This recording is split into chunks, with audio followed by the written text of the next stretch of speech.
Olá pessoal, a nossa aula de hoje vai falar sobre sucessão ecológica. O termo sugere o aparecimento de vida em um determinado local a partir de vidas muito simples, como fungos, bactérias, líquens e outros micro-organismos que vão dar a possibilidade de surgir vida em um determinado local. Qualquer ambiente que se possa imaginar, esse ambiente ele teve todos os processos de sucessão ecológica. Então, por exemplo, quando a gente observa, uma pequena mata, um pequeno bosque, ou mesmo uma pastagem qualquer, certo? A gente tem a impressão de que esse ambiente, esse ecossistema, já estava ali e ele era estático e já se apresentava daquela forma, certo?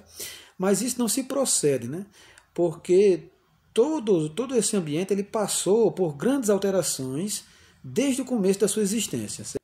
Então, quando a gente observa um ambiente rochoso, principalmente próximo a vulcões, a gente percebe ali o surgimento gradativo de vida. Certo? Então basta que haja uma certa umidade e que comece a agir nesse ambiente alguns micro-organismos ou mesmo musgos, líquens, instalam-se nesses locais e vão pouco a pouco retirando os minerais do solo, do solo rochoso, e a própria deposição desses materiais orgânicos, eles vão dar possibilidade à inserção de sementes de outras plantas, trazidas pelo vento ou por animais, e aos poucos esse ambiente vai começando a ser povoado. Então é um processo lento, certo? Isso acontece nos desertos, isso acontece em regiões muito áridas. Isso vai ao longo do tempo dar condições de que surja ali uma grande e complexa floresta, certo? No final do processo, isso pode ser chamado de comunidade clímax. Então, a sucessão ecológica ela passa por várias etapas, certo? Pode-se entendê-la como sucessão primária, certo? Sucessão secundária e assim por diante. Então, esses processos eles vêm aos poucos e com o passar do tempo, e esse tempo a gente pode considerar um tempo muito sem que a gente possa calcular exatamente, certo? Então pode ser um tempo muito curto, ou pode ser um tempo geológico. Se a gente for observar, por exemplo, houve todo um tempo geológico para a formação da floresta amazônica. Então a gente tem a floresta amazônica, como uma comunidade clímax, um dos mais clássicos exemplos. Então tudo isso começou em sucessivas etapas até que todo o ambiente passasse a ser um ambiente com uma grande quantidade de seres vivos.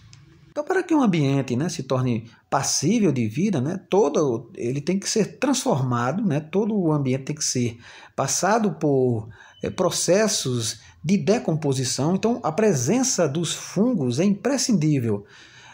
Fungos e bactérias eles têm esse papel, eles são pioneiros, então são organismos pioneiros que vão degradar o solo, e vão decompor os primeiros compostos orgânicos e dar a possibilidade de que haja substratos para as novas gerações de seres vivos. Então o processo é constante, e ele é muito mesmo ao nível microscópico. Então a presença dos organismos decompositores, essa teia ecológica é muito importante para que possa se formar um solo.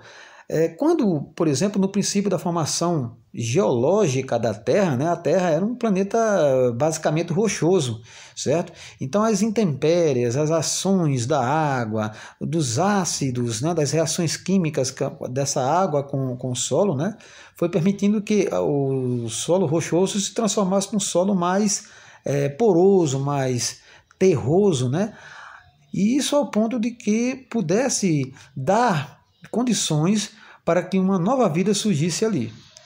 Então tudo passa então pela sucessão primária, né, que ocorre principalmente nesses tipos de terrenos, né, principalmente formação recente, né, naqueles em que não existia pelo menos uma comunidade biológica pré-existente, certo?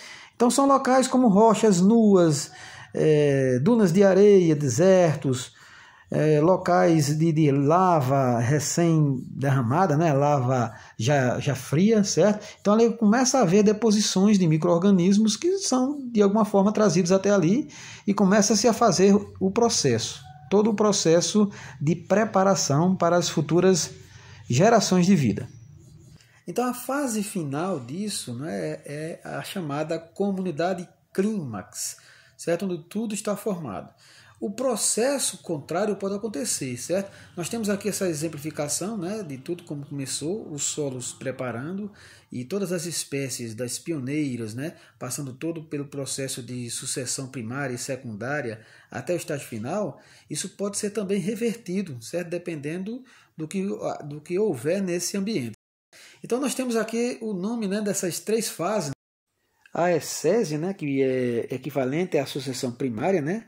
A série ou seral, equivalente à sucessão secundária, e finalmente a clímax, onde todo o estabelecimento da vida, com toda a sua biodiversidade, está de certa forma garantida. Mas como eu falei, o processo reverso pode muito bem acontecer. E isso é o que se vê, por exemplo, nos processos de desertificação. Então, o processo de desertificação ele é o contrário da sucessão ecológica. Tá ok, pessoal? Então essa foi a nossa aula. Espero que tenham gostado e esperamos nos encontrar em uma próxima situação. Até lá!